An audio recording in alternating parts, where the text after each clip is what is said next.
Okay ma, நம்ம probability ல conditional probability னா என்னன்னு பார்க்க போறோம். We are going to see about conditional probability. So conditional probability அப்படிங்கிறது என்ன? That is probability of an event assuming that one event has already happened. That is probability of an event B assuming that A has been already happened. A நடந்து முடிஞ்சதுக்கு அப்புறமா B நடக்கிறதுக்கான event, that we call it as conditional probability. அததான் நம்ம conditional probability சொல்லுவோம். அது it is given by the formula P of A intersection B by P of A. So this is the formula for finding the conditional probability. So conditional probability கண்டுபிடிக்கிறதுக்கான formula இதான். இப்போ for example, இதுக்கு ஒரு example சொல்லணும்னா very good example வந்து நீங்க எல்லாருமே cricket match பார்த்திருப்பீங்க. So cricket matchல எடுத்த உடனே ரெண்டு கேப்டனாலையும் யார் பேட்டிங் யார் பவுலிங் டிசைட் பண்ண முடியாது. அதுக்கு முதல்ல அவங்க என்ன பண்ணணும்? They have to win the toss. இல்லையா? So அப்ப therefore இப்ப சப்போஸ் அவங்க அந்த ஃபீல்டு இதெல்லாம் பார்த்துட்டு suppose they want to bat பண்ணணும் டிசைட் பண்ணி வச்சிருந்தாங்கன்னா they have to win the toss first. Toss win பண்ணதுக்கு அப்புறம் தான் அவங்க பேட்டிங்கா ஃபீல்டிங்கா சூஸ் பண்ண முடியும். So that is the probability of batting assuming that they have won the toss already, that we call it as conditional probability.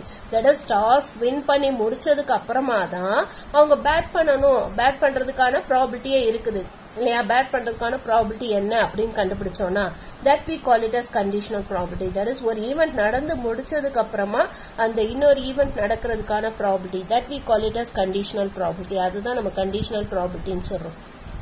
ஓகேவா? Suppose ஒரு tie throw பண்றோம். ஓகேவா? அந்த டைல வரக்கூடிய நம்பர் ஆட் நம்பரா இருக்கணும். அப்புறமா 3 வரதுக்கான probability என்ன? ஆட் நம்பரா இருக்கும்போது 3 வரதுக்கான probability என்ன? சோ அப்ப ஃபர்ஸ்ட் ஆட் நம்பர் வரணும். அப்புறம் அதுல 3 வரதுக்கான probability என்ன அப்படின்னு கண்டுபிடிச்சோம்னா that we call it as conditional probability. அதுதான் நம்ம conditional probability ன்னு சொல்லுவோம். ஓகேவா? So conditional probability of an event B assuming that event A has been already occurred or already happened. ஏற்கனவே A நடந்து முடிஞ்சதுக்கு அப்புறமா B நடக்கிறதுக்கான probability கண்டுபிடிச்சோம்னா that we call it as conditional probability and it is given by the formula. The conditional probability க்கு formula வந்து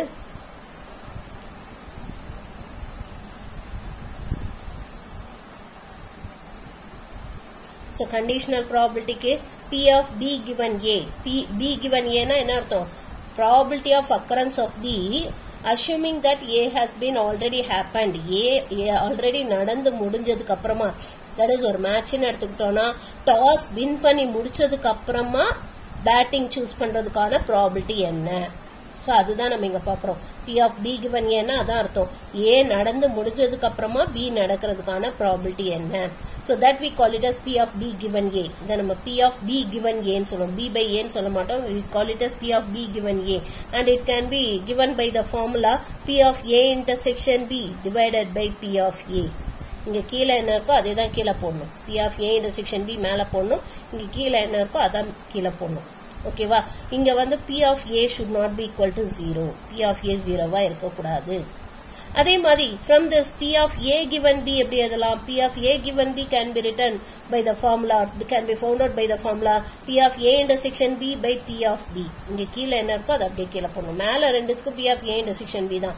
ஆனா கீழ மட்டும் இங்க கீழ என்ன இருக்கோ அது கீழ போடணும். ஓகேவா? இங்க P of B should not be equal to 0. ஓகேவா? So this we call it as conditional probability. இததான் நம்ம conditional probability ன்னு சொல்றோம். That is event A already நடந்து முடிஞ்சதுக்கு அப்புறமா B நடக்கிறதுக்கான probability இது. இது event B already நடந்து முடிஞ்சதுக்கு அப்புறமா A நடக்கிறதுக்கான probability. ஓகேவா? That we call it as conditional probability. அதுதான் நம்ம conditional probability ன்னு சொல்றோம். ஓகேவா? நீங்க இந்த conditional probability க்கு you can take down this definition. இந்த definition நீங்க எடுத்துக்கலாம். இப்போ next இதுல நம்ம இன்னொரு இது note என்ன இது பண்ண போறோம்னா that is P of A given B. P of A given B plus P of A complement given B. இது ரெண்டே ஆட் பண்ணோம்னா this will be equal to 1. P of A given B plus P of A complement given B will be always equal to 1. இது ரெண்டும் 1 தான் இருக்கும். புரியுதாமா? that is B நடந்து முடிஞ்சதுக்கு அப்புறமா A நடக்கிறதுக்கான probability plus B நடந்து முடிஞ்சதுக்கு அப்புறமா A நடக்காம இருக்கிறதுக்கான probability ரெண்டு ஆட் பண்ணா always it will be equal to 1. இது 1 தான் இருக்கும். நெக்ஸ்ட் நம்ம என்ன பார்க்க போறோம்னா we are going to see about multiplication theorem on probability. addition theorem பார்த்தோம் இல்லையா? போன எக்ஸசைஸ்ல நம்ம addition theorem பார்த்தோம். இப்போ நம்ம multiplication theorem பார்க்க போறோம். multiplication theorem on probability பார்க்க போறோம். That is, from this, இந்த conditional probability ல இருந்து தான் நம்ம கொண்டு வர போறோம். From this, P of A intersection B. P of A intersection B can be written as P of A into P of B given A னு எழுதலாமா? இந்த இதுல இருந்து தான் நம்ம கொண்டு வரோம். P of A intersection B can be written as இதை இங்க cross multiply பண்ணிரோம். P of A into P of B given A. Or அதையே இப்படியும் எழுதலாம். We can also write it like this. P of A intersection B is equal to P of B into P of A given B. This we call it as multiplication theorem on probability. இதான் நம்ம multiplication theorem on probability னு சொல்றோம். So this is the probability of the simultaneous happening of A and B. Aவும் Bயும் ஒரே நேரத்துல நடக்கிறதுக்கான probability இதுதான். இப்போ next நம்ம என்ன பார்க்க போறோம்னா independent eventsனா என்னன்னு பார்க்க போறோம். Independent events. Now two events are said to be independent. ரெண்டு event எப்ப நம்ம independent னு சொல்லுவோம்னா when the happening of one event do not affect the happening of the other event, that we call it as independent events. ஒரு event நடக்கிறது வந்து இன்னொரு event நடக்கிறத affect பண்ணக்கூடாது. அதுதான் we call it as independent event. இப்போ for example ஒரு எக்ஸாம்பிளுக்கு சொல்லணும்னா இப்போ ரெண்டு பேர் வந்து இதுக்கு போறாங்க, ஒரு இன்டர்வியூக்கு போறாங்க. தட் இஸ் ரெண்டு பேரும் வந்து ஒரு கம்பெனிக்கு இன்டர்வியூக்கு போறாங்க. ஆனா ரெண்டு பேரும் வேற வேற போஸ்டுக்கு போறாங்க. இவன் வேற போஸ்டுக்கு, இவன் suppose let us assume that A and B are going for an interview for the same company, but A is going for the post of manager whereas B is going for the post of a clerk. இவங்க ரெண்டு பேரும் வேற வேற போஸ்டுக்காக இன்டர்வியூக்கு போறாங்க. அப்படி போகும்போது இந்த ஏக்கு வேலை கிடைக்கிறதும் கிடைக்காததும் பிக்கு வேலை கிடைக்கிறது அஃபெக்ட் பண்ணுமா? பண்ணாது இல்லையா?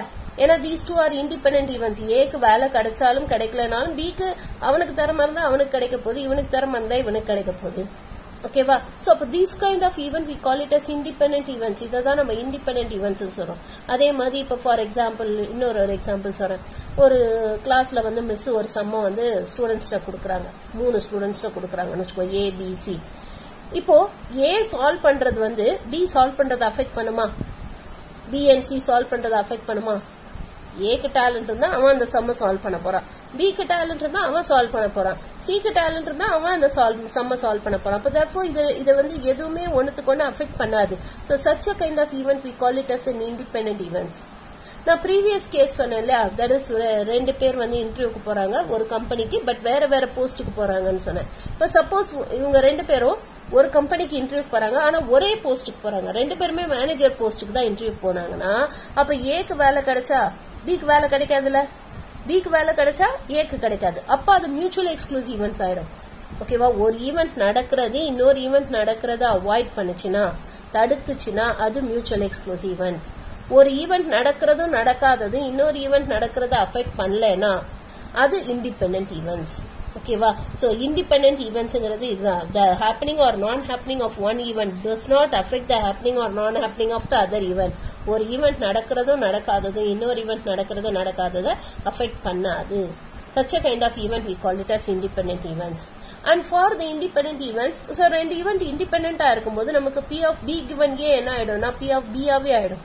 It will become P of B itself. அதுமே P of A given B, ஏன்னா அங்க A நடந்தாலும் நடக்கலனாலும் B நடக்க போகுது இல்லையா? A நடக்கிறதுக்கும் B நடக்கிறதுக்கும் சம்பந்தமே இல்லை. அப்ப therefore for the independent events then we can say that P of A intersection B is equal to P of A into P of B ன்னு சொல்லலாம். அதே மாதிரி இதுல இருந்தும் we can say it's same thing. ஓகேவா?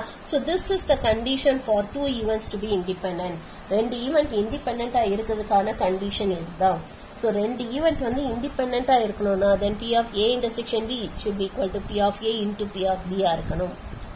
ஓகேவா? From this we can say that if two events are independent, ரெண்டு event இண்டிபெண்டன்டா இருந்ததுன்னா P of B given A will become as P of B itself. அதே மாதிரி P of A given B will become as P of A itself.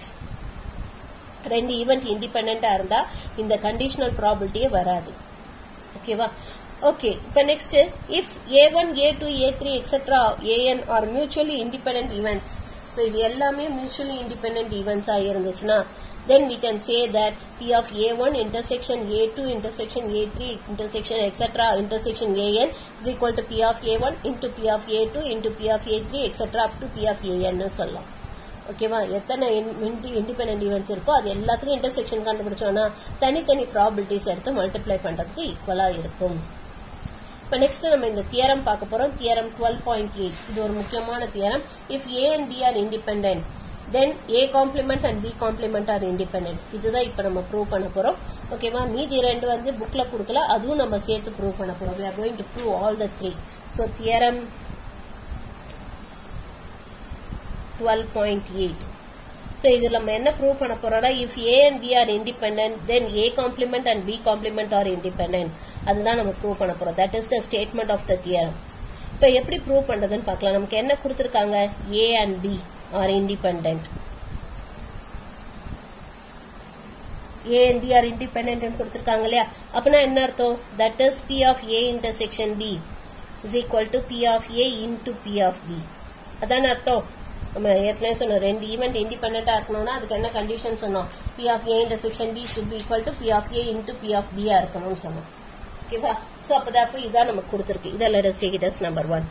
Now to prove, என்ன prove பண்ணணும் நம்ம?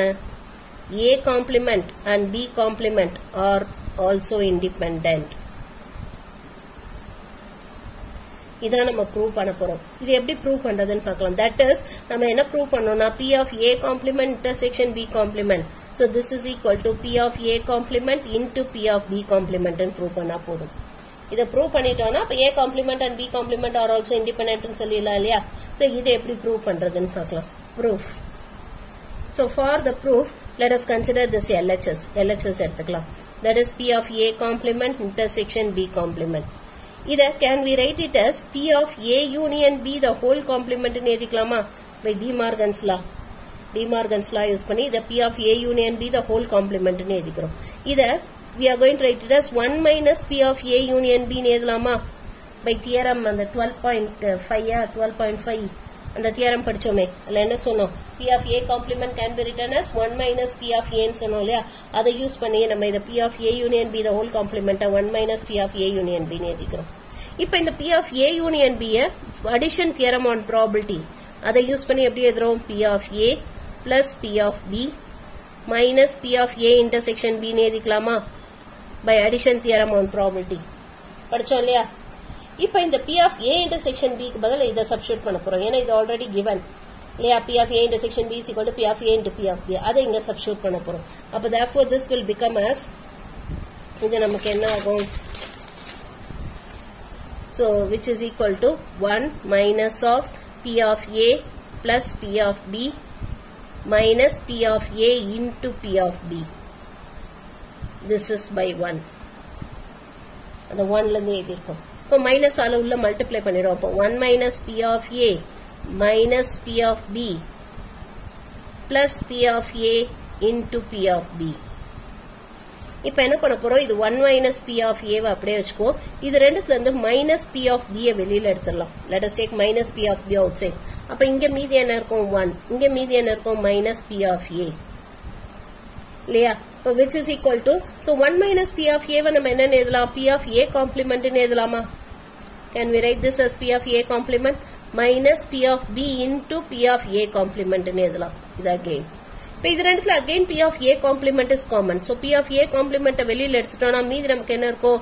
1 minus P of B இருக்கும். அப்ப which is equal to P of A complement into 1 minus P of B, we can write it as P of B complement. அப்ப therefore from this we have got it as P of A complement intersection B complement is equal to P of A complement into P of B complement. அப்ப therefore we can say that A complement and B complement are also independent.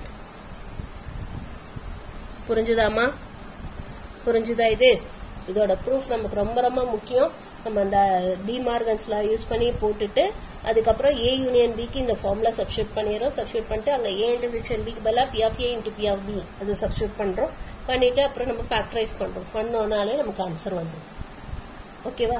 So இப்போ இதுல next second one prove பண்ணலாம். Second one, that is A and B complement are independent. அதான second one prove பண்ண சொல்லியிருக்காங்க.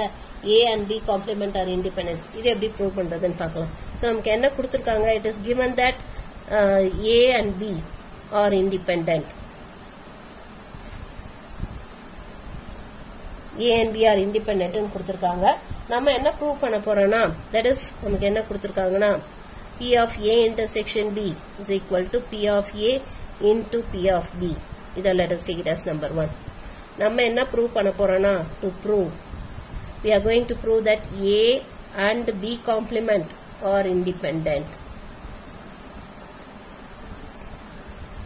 That is, we have to prove that P of A intersection B complement is equal to P of A into P of B complement and prove பண்ணா போதும்.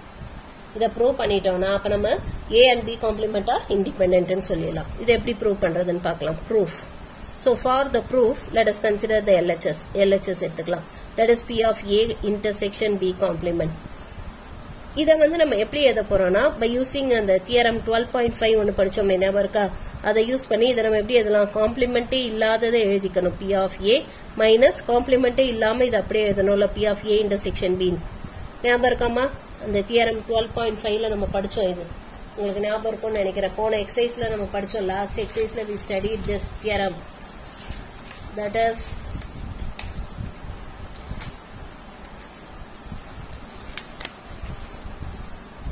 the theorem 12.5 ல படிச்சோம் இல்லையா, P of A intersection B complement can be written as P of A minus P of A intersection B. இந்த theorem தான் நம்ம இங்க use பண்ணியிருக்கோம். We have used this theorem here. ஓகேவா? சோ அப்ப இதை இந்த மாதிரி எழுதிக்கிறோம். இப்போ P of A minus இந்த P of A intersection B க்கு பதிலா இதை யூஸ் பண்ணுவோம். 1 P of A into P of B. இது this is by 1. இப்போ இது ரெண்டுத்துல என்ன காமனா வெளில எடுக்கலாம், P of A காமனா வெளில எடுத்துடலாம். அப்ப மீதி நமக்கு என்ன இருக்கும், 1 minus P of B. What is 1 minus P of B? Which is P of B complement. So P of A into P of B complement ன்னு வந்துருச்சு. அப்ப therefore நமக்கு என்ன கிடைச்சிருக்கு, P of A intersection B complement is equal to P of A into P of B complement ன்னு வந்துருச்சு. அப்ப therefore we can say that A and B complement are also independent. Prove பண்ணியாச்சு. புரிஞ்சுதாமா? ரொம்ப easy தான், ஒன்றும் கஷ்டம் கிடையாது. This is very easy and simple. இப்போ இதே மாதிரி தேர்ட் ஒன் உங்களால ப்ரூவ் பண்ண முடியுமா? தேர்ட் ஒன் என்ன கேட்டிருக்காங்க, A complement and B are independent. A complement and B are independent. So same இதே மாதிரி தான் கிவன் எடுத்துக்கோங்க. டு ப்ரூவ் இதை போட்டுக்கோங்க. A complement intersection B is equal to P of A complement into P of B ன்னு prove பண்ணா போதும். இப்போ P of A complement intersection B எப்படி எதெல்லாம், again by the same formula எப்படி எழுதலாம், P of B minus P of A intersection B ன்னு எழுதலாம் இல்லையா, P of B minus P of A intersection B. Again the P of A intersection B பதிலா P of A into P of B ன்னு எழுதுங்க. அப்புறம் P of B காமனா வெளில எடுங்க. P of B காமனா வெளில எடுத்துட்டீங்கன்னா மீதி 1 minus P of A இருக்கும், which can be replaced as P of A complement. P of B into P of A complement ன்னு நம்ம ரீப்ளேஸ் பண்ணிடலாம். என்னமா third subdivision, can you do it as a homework? இதை நீங்க ஹோம்ஒர்க்கா try பண்ணுங்க. Third subdivision தெரியலன்னா கேளுங்க, நான் சொல்லி தரேன். ஓகேவா? ஓகே. ஸோ இப்போ இதை பேஸ் பண்ணி நம்ம சம்ஸ் போடுவோம். அதுக்கு முன்னாடி நம்ம இந்த மியூச்சுவலி எக்ஸ்க்ளூசிவ்க்கும் இந்த இண்டிபெண்டன்ட் ஈவெண்ட்ஸ்க்கும் என்ன டிஃபரன்ஸ்ன்றதை பார்க்கலாம். மியூச்சுவலி எக்ஸ்க்ளூசிவ் ஈவெண்ட்ஸ்ங்கிறது வந்து it is set theoretic property. ஆனா இண்டிபெண்டன்ட் ஈவெண்ட்ங்கிறது it is property of the probability. ஓகேவா? இப்போ மியூச்சுவலி எக்ஸ்க்ளூசிவ் ரெண்டு ஈவெண்ட் வந்து ஒரே சமயத்துல மியூச்சுவலி எக்ஸ்க்ளூசிவாவும் இருந்து இண்டிபெண்டன்டாவும் இருக்க முடியாது. Two events cannot be simultaneously mutually exclusive as well as independent. If two events are mutually exclusive, they cannot be independent. Independent-ஆ இருக்க முடியாது. Two events are independent, they cannot be mutually exclusive. Mutually exclusive-ஆ இருக்க முடியாது. இங்க P of A, P of B வந்து not equal to 0-ஆ இருந்துச்சுன்னா, புரிஞ்சுதாமா? So ரெண்டு event வந்து mutually எக்ஸ்க்ளூசிவா இருந்துச்சுன்னா கண்டிப்பா இண்டிபெண்டன்டா இருக்க முடியாது. இண்டிபெண்டன்டா இருந்துச்சுன்னா மியூச்சுவல் எக்ஸ்க்ளூசிவா இருக்க முடியாது. புரிஞ்சுதா? சோ இப்போ இது பேஸ் பண்ணி நம்ம சம்ஸ் பார்க்கலாம். சோ இப்போ இதுல நம்ம எக்ஸாம்பிள் 12.16 பார்க்கலாம். எக்ஸாம்பிள் 12.16 P of A கொடுத்திருக்காங்க, P of B கொடுத்திருக்காங்க, P of A intersection B கொடுத்திருக்காங்க. நமக்கு P of A given B, P of A complement given B, P of A given B complement இது மூணும் கண்டுபிடிக்க சொல்லியிருக்காங்க. இது எப்படி கண்டுபிடிக்கிறதுன்னு பார்க்கலாம். How to find this? So example 12.16 இங்க என்ன கொடுத்திருக்காங்க, நான் P of A கொடுத்திருக்காங்க which is 0.6, P of B கொடுத்திருக்காங்க which is 0.5 and then P of A intersection B இது கொடுத்திருக்காங்க which is 0.2. So இதுல first one P of A given B. P of A given B க்கு என்ன formula, P of A intersection B by P of B. அதான formula பார்த்தோம். So in the formula substitute பண்ணா நமக்கு என்ன வரும் 0.2 divided by 0.5 அப்ப which is equal to 0.4 okay va இப்ப next second one P of A complement given B. So A complement given B க்கு திரும்பவும் இதே formula யூஸ் பண்ணோம்னா அப்ப we can write it as P of A complement intersection B divided by P of B ன்னு எழுதணும் இல்லையா A complement ஒண்ணுமே இல்ல இந்த பார் இருக்கு இந்த given இருக்குல இதுக்கு பதிலா intersection போடணும் நியூமரேட்டர்ல கீழ வந்து இந்த கீழ என்ன இருக்கோ அது அப்படியே போடணும் ஓகேவா சோ அப்ப P of A complement given B க்கு formula வந்து P of A complement intersection B divided by P of B P of A complement given B intersection B க்கு நம்ம ஒரு formula already படிச்சோம் அந்த theorem 12.5 ல என்ன படிச்சோம் that is P of A complement intersection B can be written as P of B minus P of A intersection B ன்னு படிச்சோம் இல்லையா ஞாபகம் இருக்கமா divided by P of B இப்போ இதுக்கு நம்ம வேல்யூ சப்ஸ்டிட்யூட் பண்ண வேண்டியதான் P of B என்ன கொடுத்திருக்காங்க 0.5 minus P of A intersection B என்ன கொடுத்திருக்காங்க it is 0.2 divided by P of B என்ன 0.5 So, by the simplify pannona, it is going to be 0.3 divided by 0.5, which is equal to 0.6. Okay, next third one, enna ketirukanga P of A given B complement. P of A given B complement ketirukanga. Again, adhe maada nadula intersection maathano numerator la. So, P of A intersection B complement divided by keela idu enna irukko adu appadiye podum P of B complement. B nunda B podum B complement irundha B complement podum. புரியுதா so அப்ப which is equal to இப்ப இதுக்கு formula use பண்ணுவோம் இதுக்கு நியூமரேட்டருக்கு அந்த theorem 12.5 அந்த formula என்ன படிச்சோம் நம்ம P of A minus P of A intersection B அதான படிச்சோம் எதுக்கு காம்ப்ளிமெண்டே இல்லையோ அத போட்டுட்டு minus P of A intersection B போடணும் divided by P of B complement எப்படி எழுதலாம் 1 minus P of B ன்னு எழுதலாம் which is equal to P of A ங்கிறது என்ன 0.6 minus P of A intersection B which is 0.2 divided by 1 minus P of B ன்றது it is 0.5 so அப்ப இத simplify பண்ணோம்னா which is going to be 0.4 divided by 0.5 so அப்ப which is equal to 0.8 புரிஞ்சுதாமா புரிஞ்சுதா இது okay இப்போ next 12.7 போடலாம் example sorry 12.17 example number 12.17 so இங்க என்ன கொடுத்திருக்காங்கன்னா if a die is rolled if it shows an odd number அது odd number காமிச்சதுனா then find the probability of getting 5 வரதுக்கான probability என்ன the odd number காமிச்சதுனா இப்ப முதல்ல odd number வரணும் அப்புறம் 5 வரதுக்கான probability அந்த odd numberல 5 வரதுக்கான probability என்ன முதல்ல odd number கிடைக்கணும் அப்புறம் அந்த odd numberல 5 வரதுக்கான probability என்ன அதுதான் நம்ம கேட்டிருக்காங்க இது எப்படி போடுறதுன்னு பாக்கலாம் சோ இங்க sample space ஒரு die roll பண்றோம் இல்லையா அப்ப sample space என்ன வரும் 1 2 3 4 5 6 so இதுதான் sample space ஆ இருக்கும் so அப்ப n of s which is equal to 6 இல்லையா இப்ப let a be the event of getting an odd number so odd number வர event a ன்னு எடுத்துக்கலாம் ஓகேவா so அப்ப a ல என்னலாம் வரும் odd numbers என்னலாம் இருக்கு what are all the odd numbers here 1 3 5 இப்ப n of a என்ன what is n of a which is equal to 3 p of a அப்ப என்ன வரும் probability of getting an odd number which is n of a by n of s which is equal to 3 by 6 which is equal to 1 by 2 ன்னு வந்துரும் இப்ப let b be the event of getting number 5 வரத நம்ம bங்கிற ஈவென்ட்டா எடுத்துக்கலாம் அப்ப bங்கிற ஈவென்ட்ல என்ன வரும் 5 வரணும் அதான் நம்ம ஃபேவரபிள் ஈவென்ட் அப்ப n of b is equal to 1 அப்ப p of b is equal to n of b by n of s which is equal to 1 by 6 இப்ப a intersection b ரெண்டுத்துக்கும் காமனா இருக்குது ஏன்னா நமக்கு கேட்டிருக்கிறது ஆட் நம்பரா இருக்கும்போது 5 வரதுக்கான probability என்ன p of b given a கேட்டிருக்காங்க p of b given a அதுக்கு ஃபார்முலா என்ன படிச்சோம் p of a intersection b by p of a இல்லையா அதான ஃபார்முலா அப்ப a intersection b வேணும் இல்லையா சோ ரெண்டுத்துக்கும் intersection என்ன இருக்கு what is intersection so what is the intersection of these two a intersection b ரெண்டுத்துக்கும் காமன் எலிமெண்ட் என்னது 5 a intersection b is equal to 5 now n of a intersection b is equal to 1 அப்ப what about p of a intersection b it is equal to n of A intersection B divided by n of S.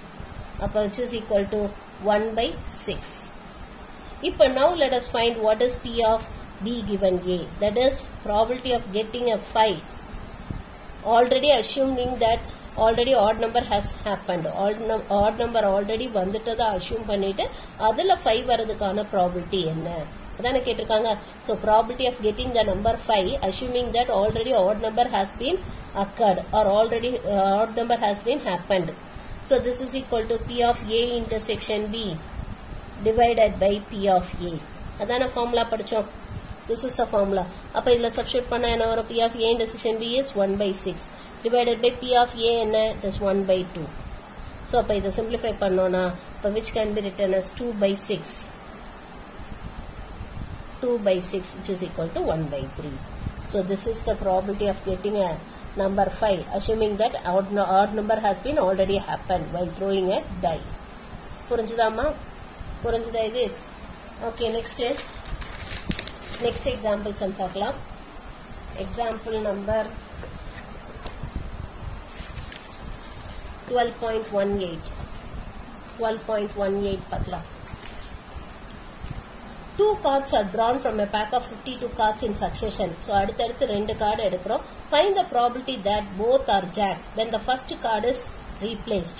So first எடுக்கக்கூடிய கார்டை replace உள்ள திருப்பி வச்சதுக்கு அப்புறமா 2 jack வரதுக்கான probability என்ன? Not replace அந்த 2 கார்டையும் உள்ள வைக்காதப்போ that is அந்த ஒரு கார்டு first எடுக்கிறோம்ல கார்டு அதை உள்ள வைக்காம இன்னொரு கார்டு ஜாக் வரதுக்கான probability என்னன்னு கேட்டிருக்காங்க. ஓகேவா? ஸோ ஒரு பேக் ஆஃப் 52 கார்ட்ஸ் இருக்கு. அதில் 2 கார்டு எடுக்கிறோம். முதல்ல ஒரு கார்டு எடுத்துட்டு சக்சஷன்னா அடுத்தடுத்து முதல்ல ஒரு கார்டு எடுக்கிறோம், பார்க்குறோம் ஜாக்கான்னு பார்க்குறோம், ஜாக்கா இல்லையா பார்த்துட்டு உள்ள வச்சிடும். திருப்பி இன்னொரு கார்டு எடுக்கிறோம், ஜாக்கா இல்லையான்னு பார்க்குறோம். அதே மாதிரி இது நாட் ரீப்ளேஸுக்கு முதல்ல ஒரு கார்டு எடுக்கிறோம், பார்க்குறோம் ஜாக்கா இல்லையான்னு பார்த்துட்டு அது வெளியே வச்சிடும். வெளியே வச்சுட்டு திருப்பி மீதி இருக்க கார்டுலேருந்து இன்னொரு கார்டு எடுக்கிறோம், அது ஜாக்கா இல்லையான்னு பார்க்குறோம். ஸோ அதுக்கு என்ன ப்ராபிலிட்டி? ஸோ இது ரெண்டுமே ஜாக்கா வரதுக்கான ப்ராபிலிட்டி என்ன? அதான் கொஸ்டின் கேட்டிருக்காங்க. ஸோ இது எப்படி போடுறதுன்னு பார்க்கலாம். ஸோ இங்கே எக்ஸாம்பிள் 12.18 இங்கே வந்து n of s is equal to 52 இல்லையா? ஸோ ஃபர்ஸ்ட் கேஸ் எடுத்துக்கலாம். ஃபர்ஸ்ட் கேஸில் வந்து card is replaced.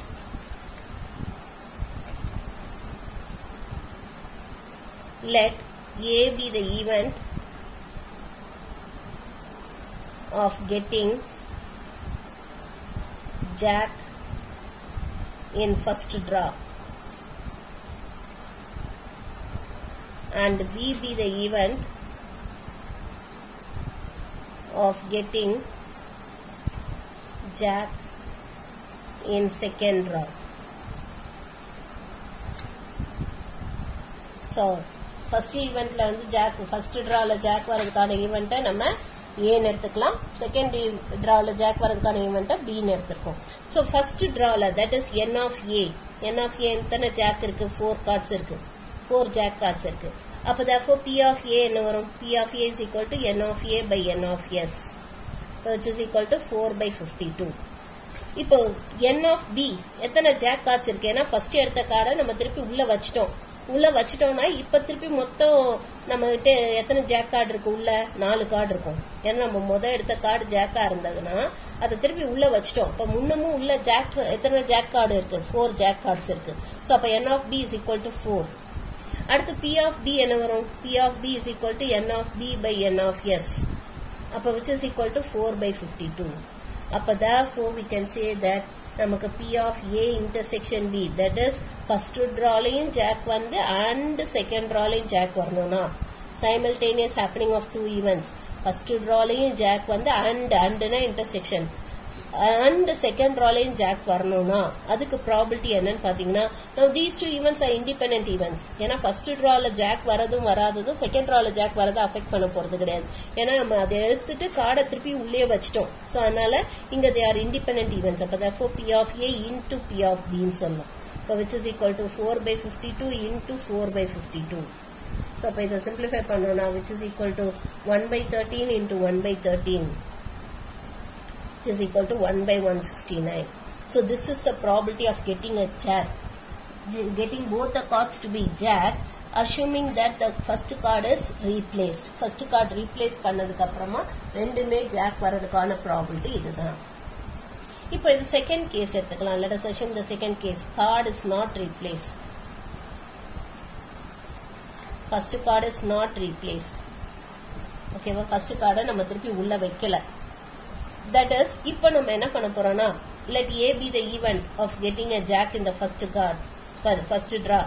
Let A be the event of getting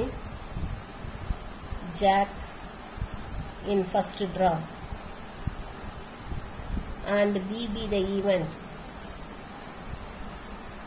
of getting jack in second draw without replacement. Here replace பண்ணல. So P of A, that is probability of getting a jack in the first draw. First draw la jack வரதுக்கான probability வந்து it is 4 by 52 தான். N of A by N of S, which is 4 by 52, which is 1 by 13. இப்போ next draw la second draw la jack வரணும்னா P of B given A. ஏன் அப்படி சொல்றோம்னா already first டிரால jack வந்துருச்சு, அதை வெளியே வச்சிட்டோம். அப்புறமா இன்னொரு கார்டு எடுக்கிறோம், அது ஜாக்கா இருக்கிறதுக்கான ப்ராபிலிட்டி என்ன? ஆல்ரெடி ஒரு கார்டு எடுத்தோம், ஜாக்கா வந்துருச்சு, அது வெளியே வச்சிட்டோம். இப்போ இன்னொரு கார்டு உள்ள இருந்து எடுக்கிறோம். இப்ப மீதி எத்தனை கார்டு இருக்கும் உள்ள? இப்ப ஏற்கனவே ஒரு கார்டு எடுத்து வெளில வச்சாச்சு. அப்ப மீதி இன்னும் உள்ள எத்தனை கார்ட்ஸ் இருக்கும்? உள்ள நம்ம கிட்ட 51 கார்ட்ஸ் தானே இருக்கும் மொத்தம். அண்ட் ஜாக் கார்ட்ஸ் எத்தனை இருக்கும்? சப்போஸ் ஃபர்ஸ்ட் எடுத்த கார்டு ஜாக்கா இருந்துச்சுன்னா, ஃபர்ஸ்ட் எடுத்த கார்டு ஜாக் கார்டு வெளியே வந்துருச்சு. அப்ப மீதி இன்னும் உள்ள எத்தனை ஜாக் கார்டு இருக்கும்? 3 தானே இருக்கும். ஏன்னா மொத்தம் 4 ஜாக் கார்டு இருந்தது, அதுல ஒரு ஜாக் கார்டு வெளியே வந்துருச்சு. அப்ப மீதி உள்ள ஜாக் கார்ட்ஸ் எத்தனை இருக்கும்? 3 தான் இருக்கும். அப்ப therefore probability of getting a jack in the second draw, assuming that already we had got a jack in the first draw when the card is not replaced. கார்டை ரீப்ளேஸ் பண்ணாதப்போ ஏற்கனவே jack வந்துட்டதான் நம்ம assume பண்ணிட்டு second டிரால jack வரதுக்கான probability என்னன்னு பார்த்தோம்னா it is 3 by 51. இப்போ நமக்கு என்ன வேணும்னா ஃபர்ஸ்ட் டிராலையும் ஜாக் வேணும் அண்ட் செகண்ட் டிராலையும் ஜாக் வேணும். simultaneous happening of both the events, that is A intersection B. Probability of getting the jack in the first draw and jack in the second draw. அதான் கேட்டிருக்காங்க. இப்போ இங்க நம்ம multiplication theorem on probability use பண்ணோம், which can be written as P of A into P of B given A. அப்ப which is equal to 1 by 13 into 3 by 51. So இப்போ இதை நம்ம simplify பண்ணோம். We have to simplify this. அப்ப இதை simplify பண்ணோம்னா நமக்கு என்ன வரும்? Which is equal to, இது வந்து cancel பண்ணலாம் இல்லையா? So இது cancel பண்ணோம்னா 17. So 1 by 13 into 1 by 17, which is equal to 1 by 221. புரிஞ்சுதாமா? புரிஞ்சுதா இது? So கார்டை ரீப்ளேஸ் பண்ணலன்னா அது கண்டிஷனல் ப்ராபபிலிட்டி ஆயிடும். கார்டை நம்ம திருப்பி ரீப்ளேஸ் பண்ணிட்டோம்னா அது இண்டிபெண்டன்ட் ஈவெண்ட்ஸ் ஆயிடும். புரியுதா? ரீப்ளேஸ் பண்ணோம்னா அது இண்டிபெண்டன்ட் ஈவெண்ட்ஸ். ஃபர்ஸ்ட் நடக்கிற ஈவெண்ட் வந்து செகண்ட் நடக்கிற ஈவெண்ட்டை அவாய்ட் பண்ணாது, அது என்ன சொல்றது, தடுக்காது, எந்த அஃபெக்டும் பண்ணாது. ஃபர்ஸ்ட் தடவை ஜாக் எடுக்கிறதும் செகண்ட் தடவை ஜாக் எடுக்கிறதும் இண்டிபெண்டன்ட் ஈவெண்ட்ஸ். ஆனா இதே நீங்க அந்த எடுத்த கார்டை உள்ள வைக்கலன்னா அப்போ உங்களுக்கு அது வந்து கண்டிஷனல் ப்ராபபிலிட்டி ஆயிடும். ஓகேவா? ஃபர்ஸ்ட் நம்ம எடுக்கக்கூடிய கார்டு ஜாக்கா இருந்ததுன்னா அது செகண்ட் வரக்கூடிய ஜாக் கார்டை அஃபெக்ட் பண்ணும், அதோட ப்ராபபிலிட்டியை அஃபெக்ட் பண்ணும். ஸோ அப்போ இது கண்டிஷனல் ப்ராபபிலிட்டி. புரிஞ்சுதாமா? புரிஞ்சுதா இது? ஓகே, இப்போ நெக்ஸ்ட் நம்ம எக்ஸாம்பிள் 12.19 பார்க்கலாம்.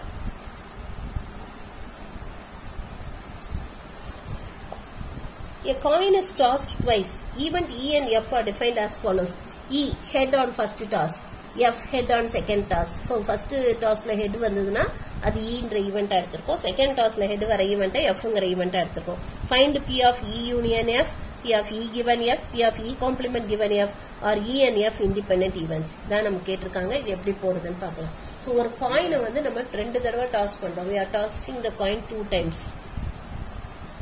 ஸோ இங்க நமக்கு என்ன கொடுத்துருக்காங்கன்னா ஒரு காயினை 2 தடவை டாஸ் பண்றோம். ஒரு காயினை 2 தடவை டாஸ் பண்றோம். அப்ப சாம்பிள் ஸ்பேஸ் என்ன வரும்?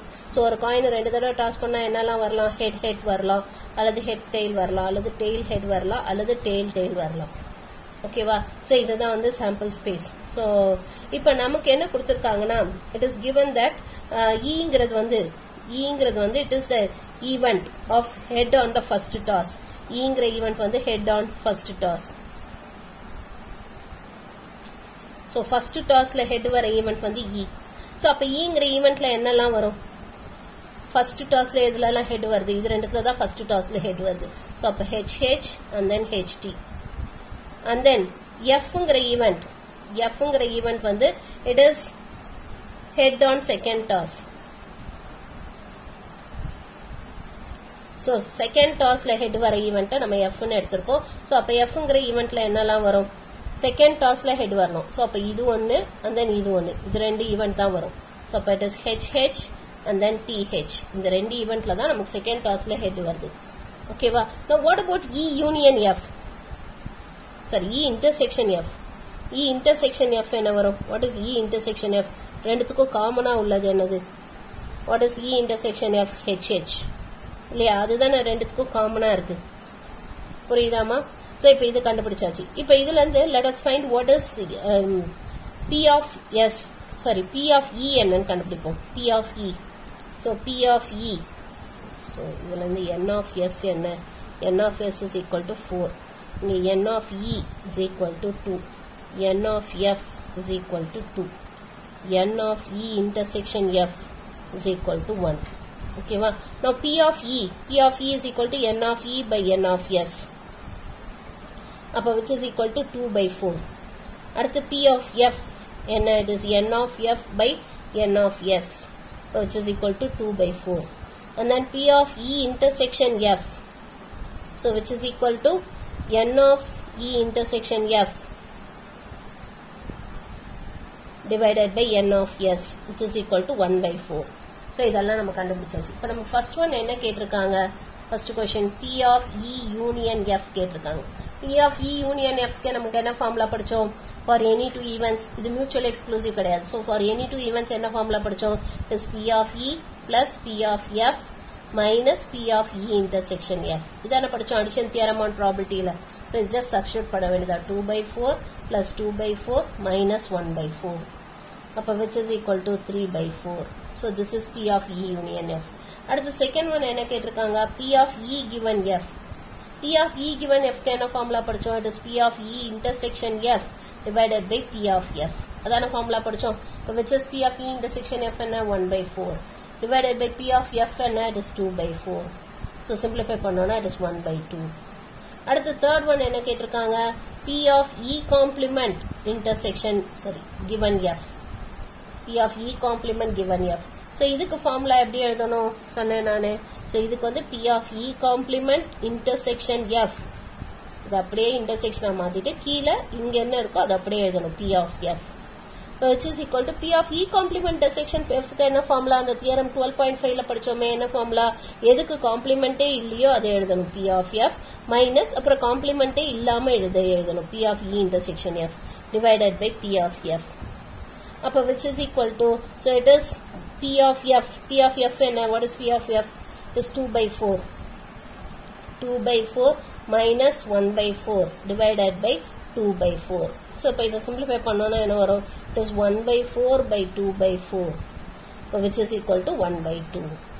so this is going to be P of E complement given F.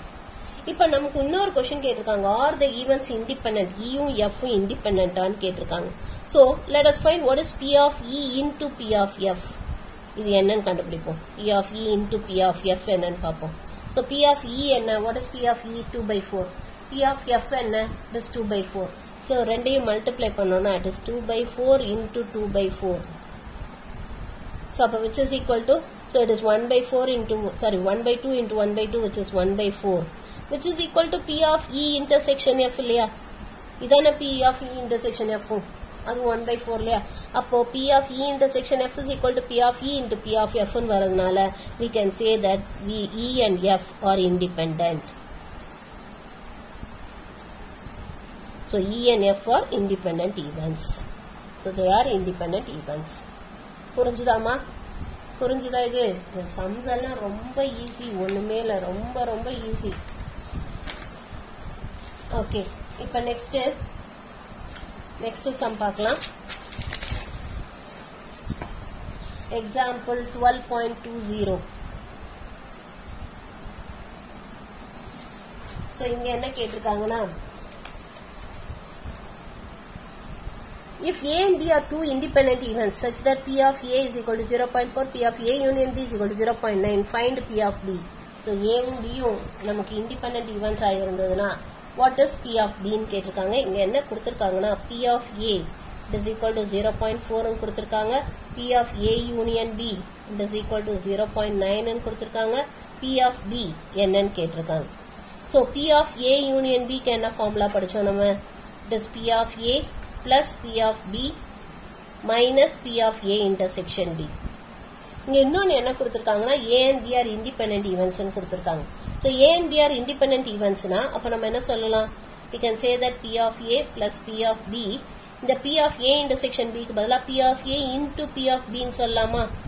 ஏன்னா since A and B are independent. இது அவங்களே கொடுத்துட்டாங்க. ஓகேவா? இப்போ நமக்கு P of B தான் வேணும். நீ இது எல்லாத்துக்கும் வேல்யூ சப்ஸ்டிட்யூட் பண்ணும். So இது P of A union B என்ன? is 0.9. So 0.9 is equal to 0.4 plus P of B minus 0.4 into P of B. So இது ரெண்டுத்துல இருந்து P of B காமனா வெளில எடுத்துறோம். இந்த 0.4 இங்க எடுத்துட்டு போறோம். 0.9 minus 0.4 is equal to இது ரெண்டுத்துல P of B காமனா வெளியில எடுத்தோம்னா மீதி நமக்கு என்ன இருக்கும்? 1 minus 0.4 ன்னு வந்துரும். So it is 0.5 is equal to P of B into 0.6. Appa from this P of B என்ன வரும்? What is P of B? It is 0.5 divided by 0.6. So which is equal to, so இதை simplify பண்ணோம்னா நமக்கு என்ன வரும்? We will get it as 0.83 something வரும். So therefore this is going to be the probability of P of B. Probability of B.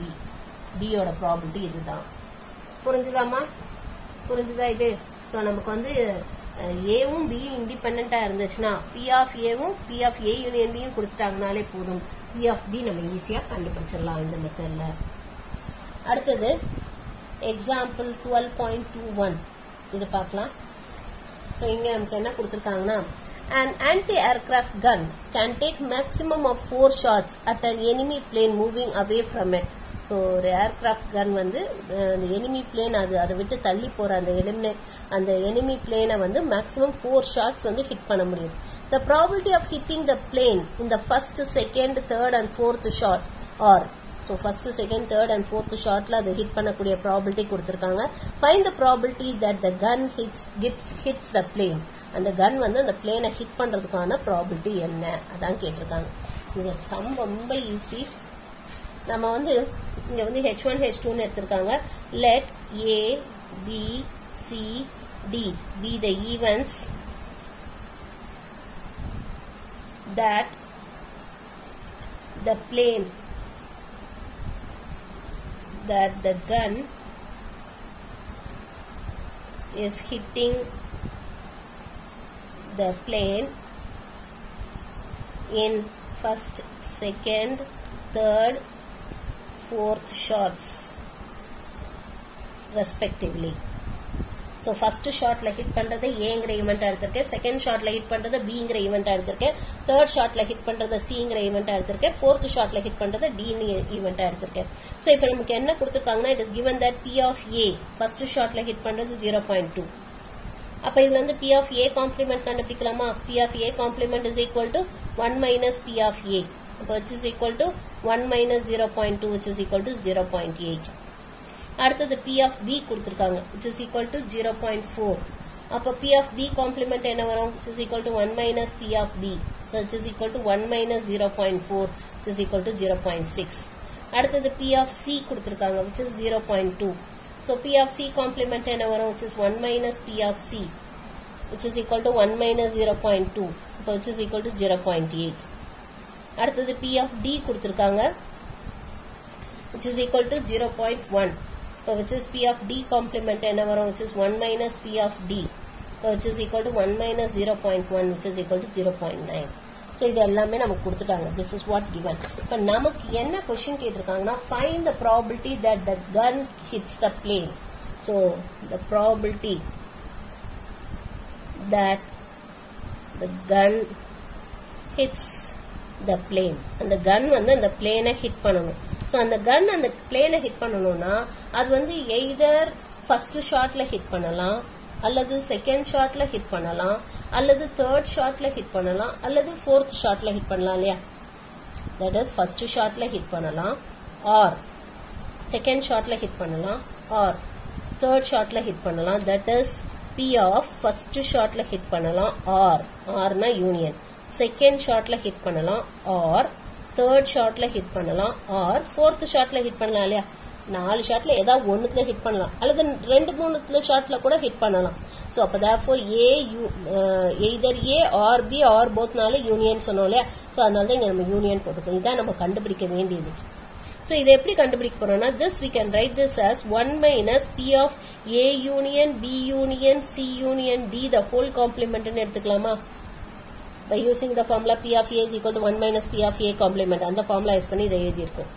இதை we are going to write it as 1 minus P of by using De Morgan's law. இதை எப்படி எழுதலாம்?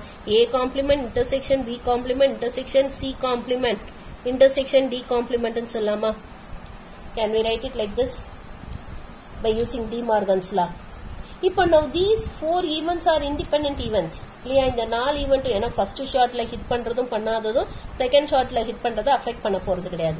These events are independent events. அப்ப therefore this we can write it as, இதை நம்ம எப்படி எழுதலாம்னா 1 minus of P of A complement into P of B complement into P of C complement into P of D complement ன்னு எழுதலாமா? Can we write it like this? Which is equal to 1 minus, so P of A complement என்ன பார்த்தோம்? 0.8 into P of B complement 0.6, P of C complement 0.8 and P of D complement is 0.9. So இது எல்லாத்தையும் multiply பண்ணி just we have to subtract it from 1ல இருந்து subtract பண்ணணும். So இதெல்லாம் multiply பண்ணீங்கன்னா உங்களுக்கு என்ன வரும்? You will get this to be equal to 0.3456. So இதை 1ல இருந்து subtract பண்ணோம்னா subtracting it from 1, so நமக்கு என்ன வரும்? 4 and then 9 minus 4 which is 5 and then 9 minus 3 which is 6, 0.6544. So this is the probability that the gun hits the plane. And the gun வந்து அந்த plane hit பண்றதுக்கான probability இதுதான். புரிஞ்சுதா இது? Next example 12.22. Next example பார்க்கலாம். X speaks truth in 70% of cases, Y in 90% of cases. What is the probability that they are likely to contradict each other in stating the same fact? ஒரே factor சொல்லும்போது ரெண்டு பேரும் மாத்தி சொல்றதுக்கு என்ன ப்ராபபிலிட்டின்னு கேட்டிருக்காங்க. ஓகேவா? என்ன ப்ராபபிலிட்டின்னு கேட்டிருக்காங்க. தட் இஸ் X வந்து let A be the event that X speaks truth. X உண்மை சொல்றத வந்து நம்ம ஏங்கிற ஈவெண்டா எடுத்துக்கலாம். ஓகேவா? let B be the event that Y speaks truth. So Y உண்மை சொல்றத வந்து நம்ம Bங்கிற ஈவெண்டா எடுத்துக்கலாம். இப்ப நமக்கு என்ன சொல்லியிருக்காங்க? A எத்தனை கேசஸ்ல உண்மை சொல்லுது? that is P of A கொடுத்திருக்காங்க, which is 70% of cases. 70%னா என்ன அர்த்தம்? 70/100. So இத்தனை கேசஸ்ல A வந்து உண்மை சொல்றான். B எத்தனை கேசஸ்ல உண்மை சொல்லலாம்? P of B அவன் வந்து it is 90% of cases-ல அவன் உண்மை சொல்றான். ஓகேவா? இதை நம்ம 7/10 எடுத்துக்கலாம், இதை நம்ம 9/10 எடுத்துக்கலாம். Now what about P of A complement? So இதுல இருந்து P of A complement என்ன வரும்? which is 1 minus P of A, which is equal to 1 minus 7/10, which is equal to 3/10. And then what about P of B complement, which is equal to 1 minus P of B, which is equal to 1 minus 9/10, which is equal to 1/10 ன்னு வந்துரும். ஓகேவா? இப்ப நமக்கு என்ன கேட்டிருக்காங்கன்னா, that is they have to contradict each other. Probability that they contradict each other. Contradict each other னா ரெண்டு பேரும் மாத்தி சொல்லணும். அதாவது A உண்மை சொல்லும்போது probability of A வந்து உண்மை சொல்லும்போது and அதே சமயத்துல B பொய் சொல்லணும். or A பொய் சொல்லும்போது and அதே சமயத்துல B உண்மை சொல்லணும். இதுக்கு probability என்னன்னு கேட்டிருக்காங்க. புரியுதா क्वेश्चन? contradict each other னா மாத்தி சொல்லணும். A உண்மை சொன்னா B பொய் சொல்லணும். or A பொய் சொல்லும்போது B உண்மை சொல்லணும். சோ இதுக்கு என்ன probability ன்னு கேட்டிருக்காங்க. சோ இதான் நமக்கு கேட்டிருக்காங்க. இது எப்படி போடுறதுன்னு பார்க்கலாம். Now these two events are mutually exclusive. ஏன்னா A உண்மை சொல்லி B பொய் சொல்றதும் A பொய் சொல்லி B உண்மை சொல்றதும் ரெண்டும் mutually exclusive இல்லையா?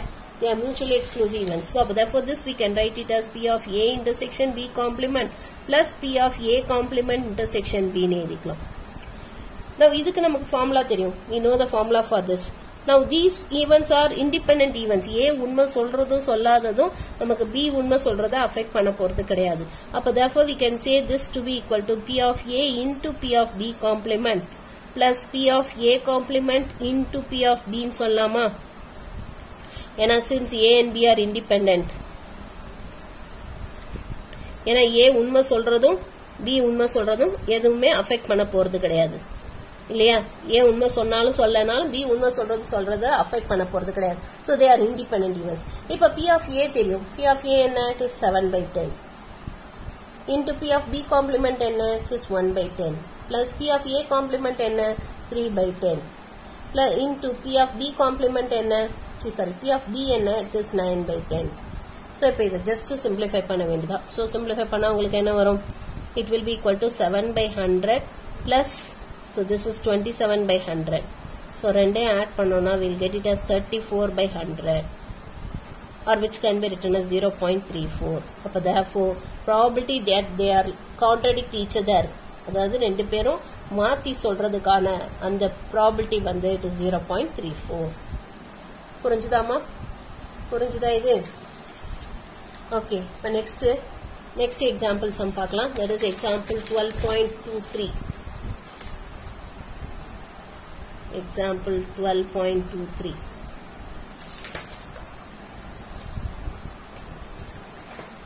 Okay, இங்க என்ன கொடுத்திருக்காங்கன்னா a main road in a city has 4 crossroads with traffic lights. So 4 crossroad இருக்கு traffic lights ஓட. Each traffic lights opens or closes the traffic with a probability of 0.4 and 0.6. So open ஆகிறதுக்கான probability 0.4, close ஆகிறதுக்கான probability 0.6. அதான் கொடுத்திருக்காங்க. ஓகேவா? Open ஆகிறதுக்கான probability 0.4, close ஆகிறதுக்கான probability 0.6. Determine the probability of a car crossing the first crossroad without stopping. First cross ரோட நிறுத்தாம போறதுக்கு அப்ப அது ஓப்பனா இருக்கணும். அப்பதான் நிறுத்தாம போக முடியும் அந்த ஃபர்ஸ்ட் கிராஸ் ரோட. அதுக்கு என்ன ப்ராபபிலிட்டின்னு கேட்டிருக்காங்க.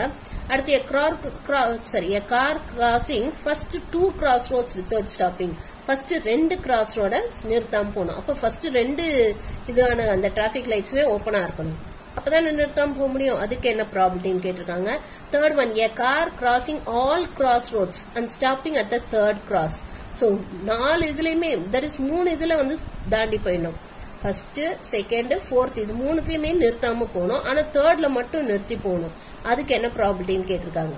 அப்படின்னா ஃபர்ஸ்ட், செகண்ட், ஃபோர்த் 3 ஓப்பனா இருக்கணும். அதே சமயத்துல தேர்ட் ஒன் க்ளோஸா இருக்கிறதுக்கான ப்ராபபிலிட்டி என்ன? அடுத்து a car crossing all crossroads stopping at exactly one cross. ஏதாவது ஒண்ணுத்துல மட்டும் கிராஸ் பண்ணணும். எக்ஸாக்டா ஒண்ணுத்துல மட்டும். தட் இஸ் ஃபர்ஸ்ட் இதுல நிறுத்தினா செகண்ட், தேர்ட், ஃபோர்த் அப்படி நிறுத்தாம போயிடும். செகண்ட் இதுல நிறுத்தினா ஃபர்ஸ்ட், தேர்ட், ஃபோர்த் நிறுத்தாம போகணும். தேர்ட் இதுல நிறுத்தினா ஃபர்ஸ்ட், செகண்ட், ஃபோர்த் அதுல நிறுத்தாம போகணும். ஃபோர்த் இதுல நிறுத்தினா 1, 2, 3ல நிறுத்தாம போகணும். சோ அதுக்கு என்ன ப்ராபபிலிட்டின்னு கேட்டிருக்காங்க. சோ இதுதான் நம்ம கொஸ்டின் கேட்டிருக்காங்க. இது எப்படி போடுறதுன்னு பார்க்கலாம். ஓகேவா? சோ இங்க 4 கிராஸ் ரோடு இருக்கு. சோ 4 கிராஸ் ரோட்னா இந்த மாதிரி 4 இது இருக்கும். அது உங்களுக்கே தெரியும் இல்லையா, டிராபிக் இருக்குது. சோ இங்க இது ஒரு டிராபிக் சிக்னல், அடுத்து இது ஒரு டிராபிக் சிக்னல், அடுத்து இது ஒரு டிராபிக் சிக்னல், அடுத்தது இது ஒரு டிராபிக் சிக்னல். சப்போஸ்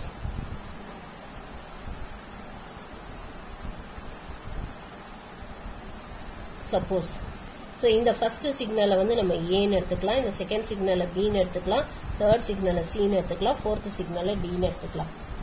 ஓகேவா? சோ ஒரு கார் வந்து அங்க இருந்து வருது. ஃபர்ஸ்ட் கிராஸ் ரோட்ல நிறுத்தாம போறதுக்கு என்ன ப்ராபபிலிட்டின்னு கேட்டுக்கோங்க. That is a சிக்னல்ல நிறுத்தக்கூடாது. அப்ப ஏ சிக்னல் ஓப்பனா இருக்கணும் இல்லையா? இதோட டிராபிக் லைட்ஸ் தான் நம்ம ஓப்பன் க்ளோஸ்ன்னு சொல்றோம். சோ இங்க வந்து இப்படி எடுக்கலாம் அவங்க. ஆக்சுவலா வந்து இதை வந்து they have taken it like this. A1, A2, A3, A4ன்னு எடுத்திருக்காங்க. இந்த ஃபர்ஸ்ட் கிராஸ் ரோட்ல இருக்க சிக்னல் A1, இது A2, இது A3, இது A4. இது சிக்னல் ஓப்பன் ஆயிருக்கிறதுக்கு. க்ளோஸ் ஆயிருக்கான இது வந்து B1 B2 B3 B4 னு எடுத்திருக்காங்க. ஓகேவா, அந்த சிக்னல் க்ளோஸ் ஆயிருக்கான அந்த ஈவென்ட்டை B1 B2 B3 B4 னு எடுத்திருக்காங்க. So let A1 A2 A3 A4 be the event that the traffic signal or traffic light is open. So அந்த traffic light அந்த 4 சிக்னல்லே இருக்க traffic light ஓபனா இருக்கிறதுக்கான ஈவென்ட்டை A1 A2 A3 A4 னு எடுத்துறோம்.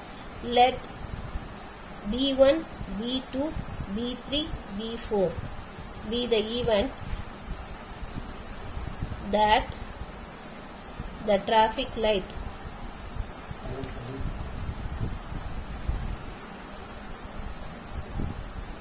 is closed.